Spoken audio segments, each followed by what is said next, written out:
everyone. My name is Claire Goodwillie, and I am one of the founding members of American Midwest Ballet. Today, I am making a video about one of the most quintessential ballet items, and that is pointe shoes. Pointe shoes are very exciting, but they can also be very daunting to young students. So this video is meant for you younger dancers who are just getting started with pointe work and don't really know too much about all the ins and outs of pointe shoes yet. So in this video, I will go over the different parts of the shoe and what they're made out of and why they're important. And I'll also go through just kind of some practical things about wearing pointe shoes. So how to sew your ribbons and elastic, and different types of toe padding, and what I do to get my feet ready for pointe work. So lots of fun stuff in this video. And also this video will hopefully be helpful for any parents watching as well as your child gets started with pointe work. Like I said, it can be very daunting if you're unfamiliar with ballet and with pointe shoes, so hopefully this video will be helpful for you too. Okay, so first things first, I would be irresponsible if I didn't stress that it's very important that you don't start wearing pointe shoes until your ballet teacher thinks you are ready to do so. Dancing in pointe shoes requires a lot of strength and certainly just a baseline of ballet technique, and if you don't have those things built up enough, then wearing pointe shoes could potentially cause injury, and so obviously we want to avoid that. So it's very important that you wait until your ballet teacher tells you that you're ready to start wearing pointe shoes before you go out and buy your first pair. And then while we're on that subject, it's very important to get fitted by someone who knows what they're doing. If you're a young student, you cannot just go in to a dance shop and buy just any old pair of pointe shoes that you see. Pointe shoes are very individual to each dancer, and there are many styles and varieties of pointe shoes out there. So it's important, if you are buying your first pair, or even your second or third or fourth or fifth pair, that you see a professional pointe shoe fitter, so someone who does that regularly as part of their job, helping young students find pointe shoes that fit them and will work well for them.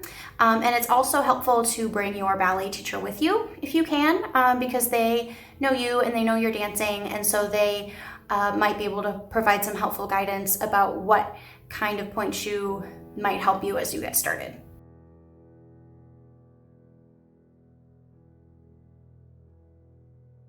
Okay, so let's talk about the different parts of the pointe shoe. So when you're looking at a pointe shoe, this kind of forward front part of the shoe here, this kind of whole thing is what we call the box, because as you see, it's kind of like a square. So the box is what encases and supports the dancer's toes and metatarsals when they're on pointe. It's made out of layers of fabric and cardboard, or even paper sometimes, glued together until they're really stiff and really hard. There you go, you can hear it. And that's what provides the dancer the support when they're dancing on pointe. And then over time, what happens, you'll hear dancers talk about their shoes dyed. So what that means is, over time, as the dancer works in the shoe, the sweat and just general wear and tear breaks down the glue. And so then this becomes soft. It's not hard enough to support the dancer's foot anymore. So that's what that means, if you were wondering. So this is the box, like I said, and it's really kind of made of a few different parts here. So you've got the vamp, which is what we mean when we're talking about the length of the shoe, the length of this box here, that's the vamp. So when you're getting fitted, you want the vamp to be long enough to cover the very tips of your, like where your toe starts, like your knuckles, so to speak, your toe knuckles. You want those to be covered. You don't want those peeking out of the top of the shoe here. That means that your vamp is too short and it's not going to give you the support that you need. So the length of the vamp that you need kind of depends on the length of your foot and the length of your toes specifically. Then the platform is the very tip of the shoe here. So that's what the dancer is actually standing on. That's what the toes are standing on when the dancer is on point. A kind of a note about fitting here, you don't want, in general, you don't want there to be a lot of wiggle room in your point shoe. So like at the tip of the shoe here, you don't want there to be extra room. Pretend these are my toes. If you're standing flat in your point shoe, you don't want there to be extra room between your toes and the end of the shoe. But you also don't want your toes to be like curled under like this. You want your toes to be laying nice and flat right against the edge of the platform there. So that's the platform. And then you've got the wings, which are the side of the shoe, kind of a continuation of the vamp. Remember, the vamp is the length, and then you've got the wings here. So the wings are what are going to give you specifically more support on the sides of your foot and kind of the sides of your metatarsals there. So depending on the how much support you need, you might need longer wings or shorter wings. Mine are pretty long here because I like a lot of support on the sides of my feet. Kind of another note about fitting before I forget, just the box in general, you don't want it to be too wide around your foot. So again, we don't want that wiggle room because if it's too wide, if the box is too wide, then your toes are going to sink down into your shoe, and then that will probably cause bruised toenails and blisters and things like that. So you don't want that, obviously, but you also don't want it to be so snug around your shoe or around your foot, that your feet are feeling like pinched on the sides. So you don't want pinching, but you also don't want wiggle room either. So just a really nice snug fit is what you're looking for. So that's the box, right, with the vamp and the platform and the wings. And then you've got the shank, which is, I'll show you kind of the inside, I guess is more what we're talking about when we talk about the shank. So this is kind of like the spine of your shoe. This is sort of the base structure that it's all kind of based around. So this is what gives the dancer's foot and arch support on point. And it's also what allows the dancer to roll up onto point. So as you see, these are pretty new here. They don't have a ton of bend. Some dancers like more flexible shanks and some like stiffer shanks. And there are pros and cons to both. So again, that's something you're going to want to talk to your teacher about, and also maybe kind of experiment when you're getting fitted for your point shoes as well. A harder shank is going to give you more support when you're up on point. It also will probably last a little bit longer for you. However, it will be harder to roll through. It's more work to roll through and actually get up onto your box. So you probably don't want a super hard shank if you're a new point dancer, because that's gonna just make it really, really hard for you to get up there, and you probably don't have quite enough strength built up yet for a really hard shank. However, a really flexible shank is probably not going to give you enough support if you're a new point dancer. If you have weak ankles, you probably don't want a super flexible shank. So there's kind of a balance there. But the perk of a flexible shank is that it's easier to roll through. It allows you to work a little bit faster in your point shoes sometimes. And it's just a little bit easier to jump and do things like that. So there's pros and cons to both. Again, you will have less support if it's a less flexible or a more flexible shank, Harder equals more support, softer equals less support, if that makes sense. So those are kind of the basic parts of your shoe. The rest of the shoe is made out of canvas. So just fabric, and then it's covered, the whole thing is pretty much covered in satin for aesthetics. And then the bottom of the shoe is made out of leather, or sometimes even a little bit of suede there as well. So that's the parts of the shoe.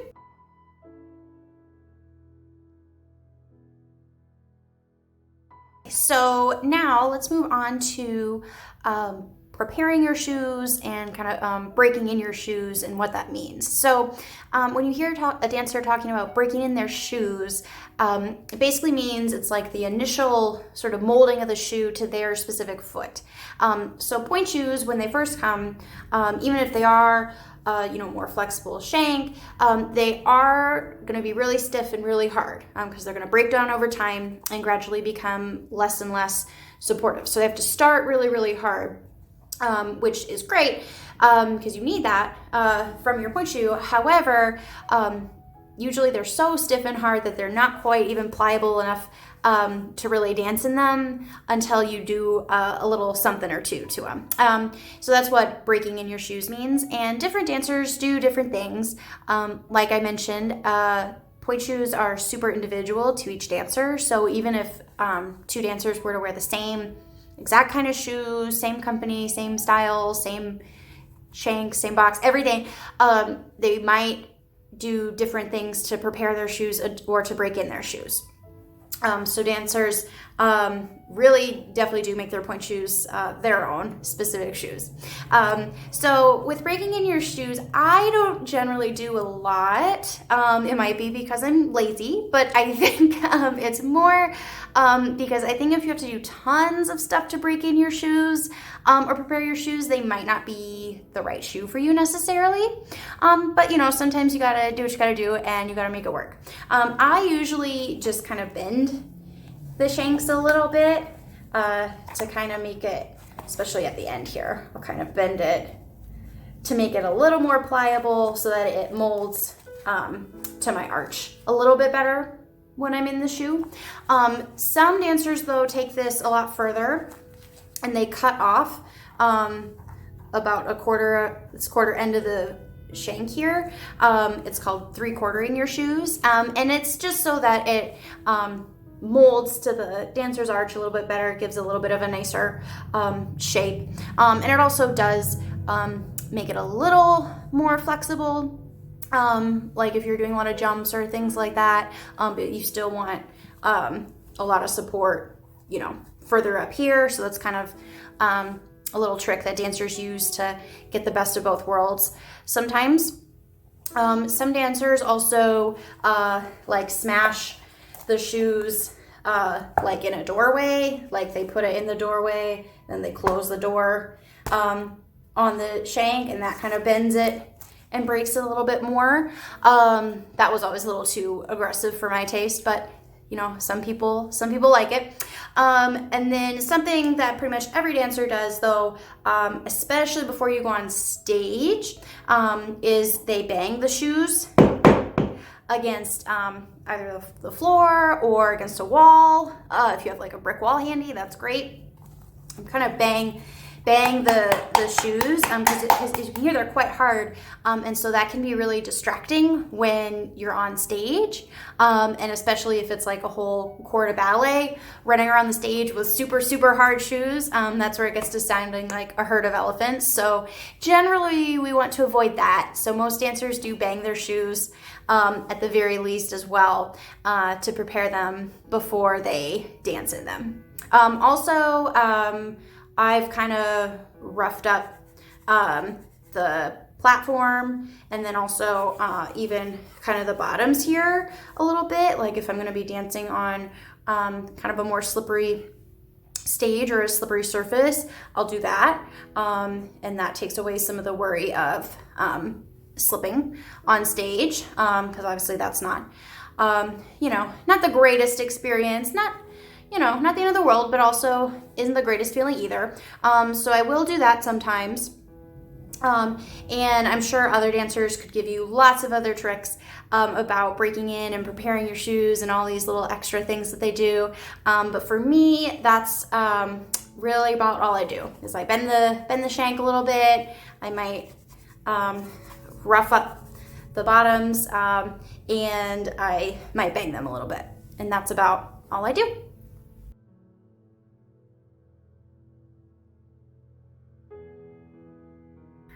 Okay, let's move on to point shoe padding. There are a lot of different options out there for padding your shoes, so it might take a little bit of experimentation to figure out what you like and what works best for you.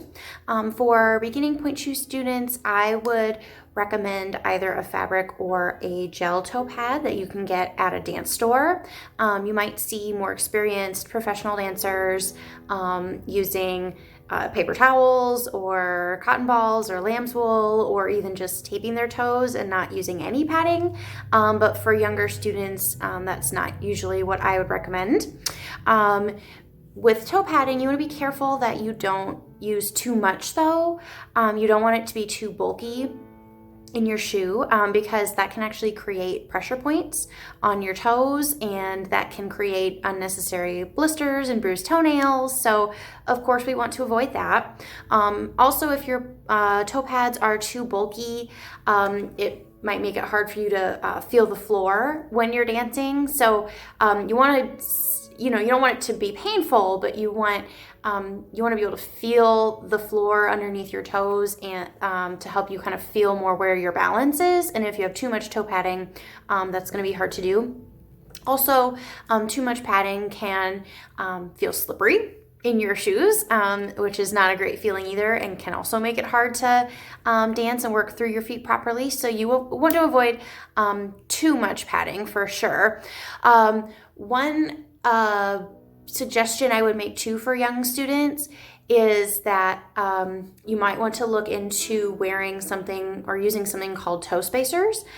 So those are like little gel inserts, and they go between your big toe and your second toe. And the reason I recommend them is because, or at least looking into them, is because a lot of people, myself included, have a big toe that kind of curves inward rather than going straight up and down. And you want your toe to be straight up and down when you're on point, because that's gonna be better alignment for you, for your balance when you're dancing. Also, if your toes are kind of curved in this way, you can cause some major problems down the road, including bunions and things like that. So what the toe spacer does is it goes right in between your your big toe and your second toe, and it kind of fixes that alignment issue. So that's something you might want to look into if you're new to starting point shoes.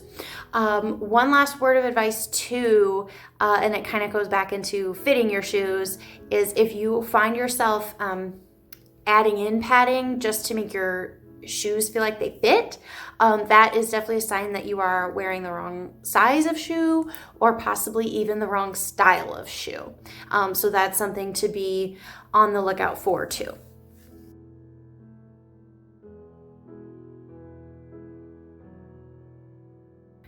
So dancers generally wear toe padding of some variety to help protect their feet when they're dancing on point, but there are some other things that you can do to take care of your feet both before you dance on point and after you do point work as well. So the biggest tip I have is to make sure that you keep your toenails trimmed and short. I will never forget this. After my first point class, I took off my point shoes and there was blood on my toe pad. I had bled through my toe pad because I had not trimmed my toenail as my teacher had instructed me to. So make sure that you keep your toenails trimmed and short, and hopefully you will avoid that same situation I had. Also, in order to prevent, little toe injuries, blisters, and that kind of thing, I usually do tape some of my toes. So I use this Nexcare, it's kind of a cushiony toe tape. You can just get it at Target or the pharmacy or drugstore, wherever. But there are plenty of other kinds. There's cloth, there's paper, so whatever kind of tape you want to use, that's fine. I usually tape my big toe and my pinky toe, kind of the bookends, because they are going to be the ones that rub more against the inside of the shoe. So they're kind of the most vulnerable to blisters there, in my opinion. I do occasionally tape my second toe or my fourth toe, just depending on what my feet are looking like at that moment.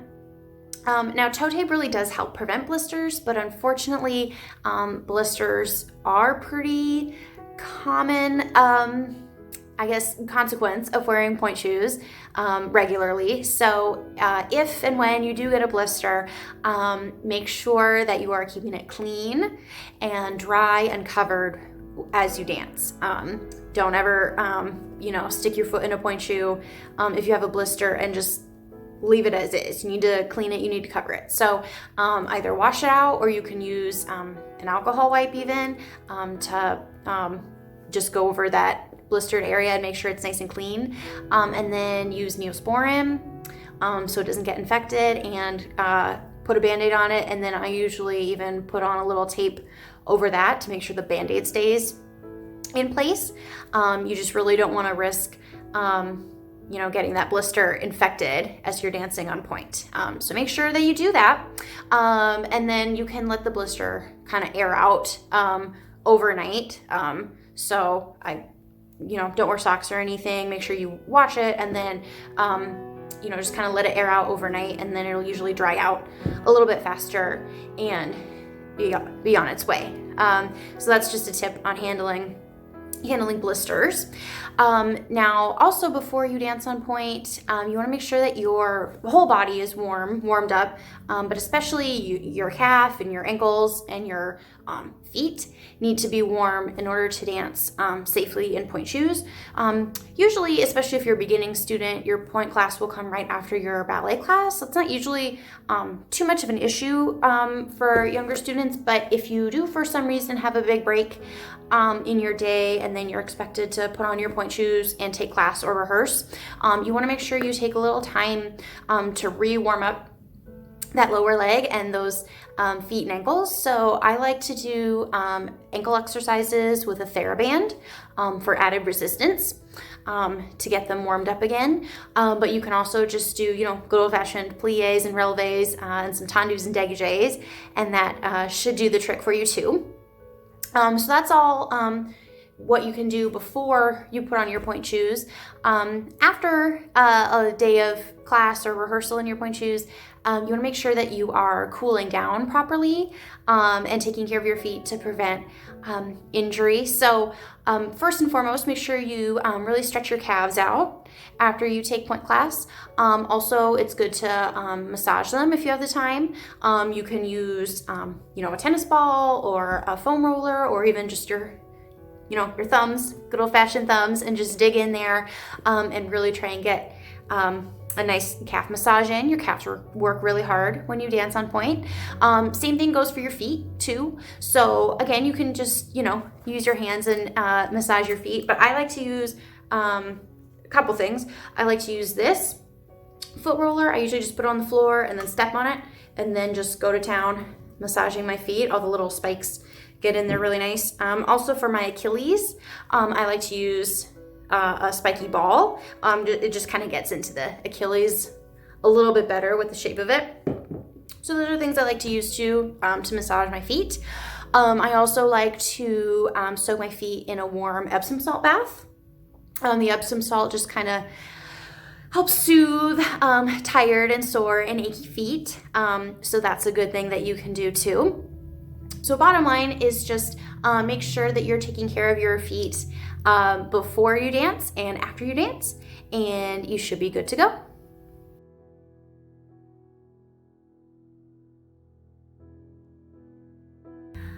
Okay, a big topic we need to cover for new point shoe students is sewing ribbons and elastic onto your shoes. Point shoes do not come with the elastics and ribbons sewn on, and that's because, once again, every dancer does something slightly different.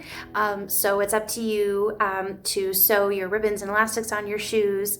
But the good news is that means that you can figure out what way works best for you. So it becomes very individual once again. Something I used to tell my students, and I still stand by this, is that if you are old enough to dance on point, you are old enough to sew your own shoes.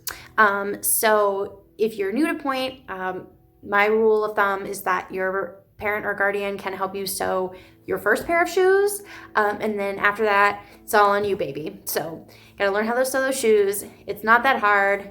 If I can do it, you can do it. Trust me.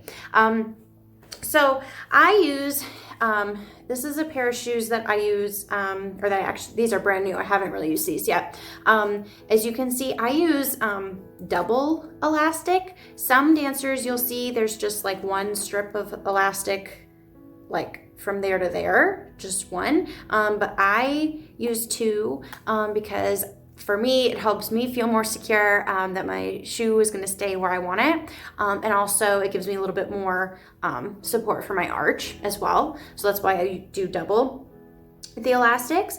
Now, of course, when you're going to wear a pair of shoes on stage, you need ribbons. So now this is an older pair. You can see it's a lot dirtier, a lot more worn and frayed. So this, I have the elastics you see, but then I also have some ribbons sewn on too. So I'll kind of show you how I do that.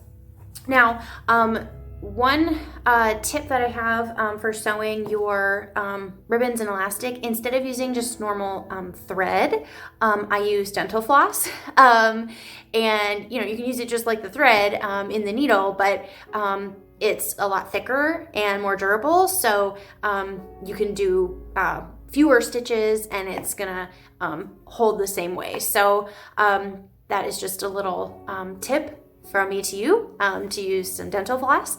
You can use minty or not minty, so your shoes can smell minty fresh if you would like. Now, you can get the ribbons and elastic from the store, from the dance store when you buy your shoes, and especially if it's your first pair of pointe shoes, I would recommend just buying the ribbons and elastic there too, because they can help you figure out how much you need. You know, you really don't need that much, but obviously if you're unfamiliar, you know, it can be a little confusing. So they can help you with that too.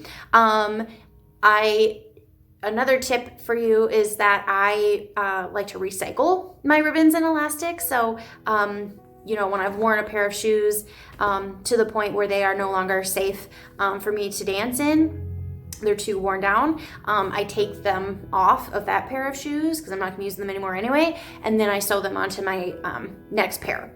So that way you don't have to buy as many ribbons and elastics all the time, because that can add up in terms of cost there. So just something else to keep in mind too.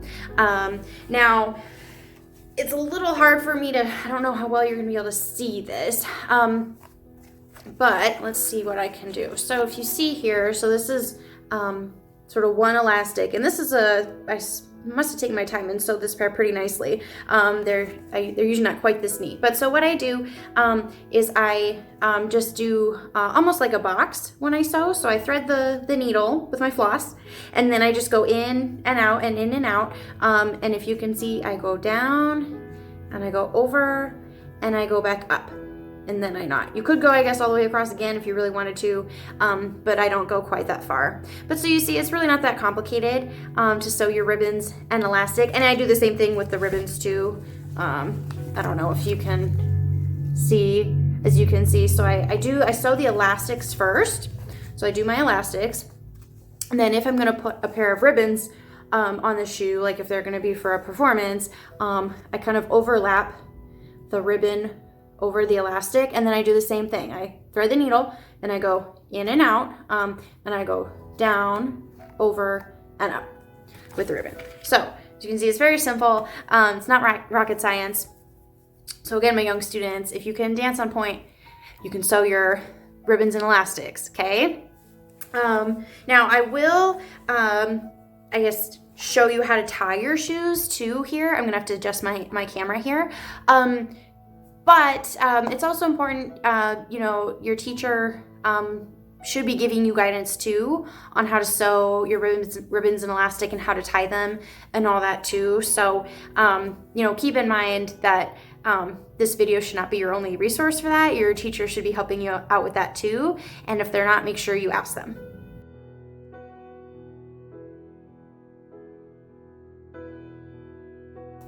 Okay, so now I'm gonna show you how to tie your ribbons. Let's see, looks like this is my right shoe. I do label, you can't really see, it's worn down, but I do label the right or the left shoe. I just write an R or an L, so that way I know. And then the elastics, again, I use the double. and I do crisscross them. So I start from one side of the shoe and I sew across, and then I do the other one, I sew from the back, and then I attach it across on the other side. So I make like an X. X marks the spot with my elastics. Okay, and then, all right, you slide on your shoe. Okay, now let's see. I'm not sure the best way to show you this here. Okay, so let's see. So you take your ribbons, right? You should have one on each side.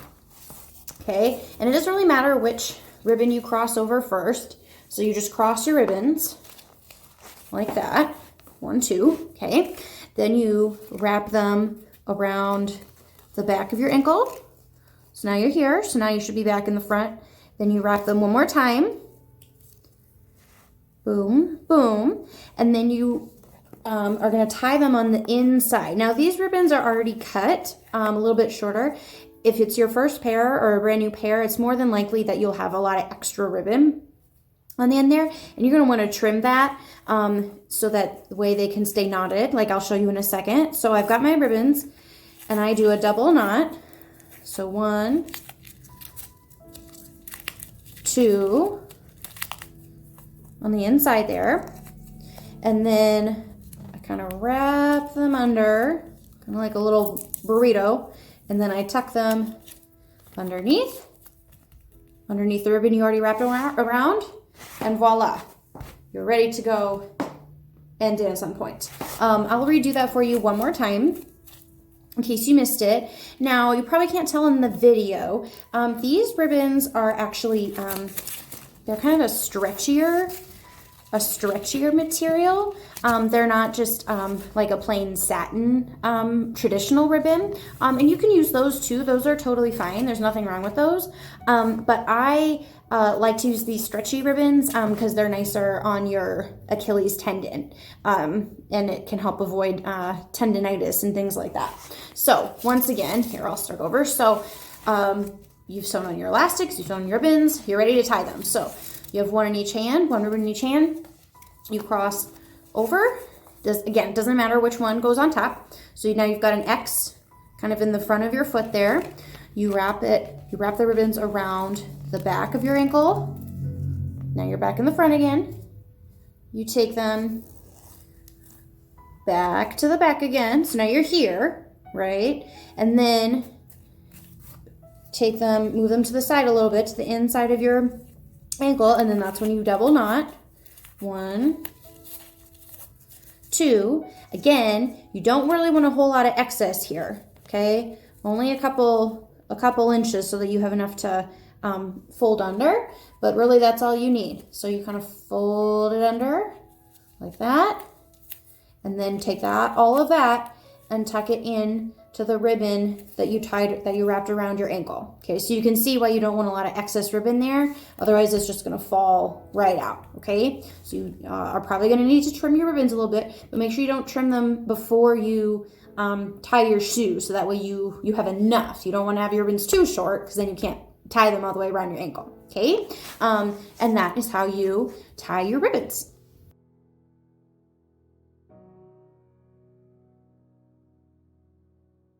All right, you guys, so thanks so much for listening to me rattle on about pointe shoes for so long. I know that was a lot of information. Again, if you're new to starting pointe shoes, make sure that you are talking to your teachers and asking questions and having them help you in order for you to get the best start to pointe work possible. Keep in mind that pointe work is always a work in progress. Even as a professional, I'm still learning new things and trying new things with my pointe shoes. So you're not behind at all. If you feel like you don't know anything, you're totally fine. I have included a little bit of a demonstration, I guess, of me doing some pointe work for your enjoyment. So you can enjoy that too if you want. And thanks again for listening, everyone.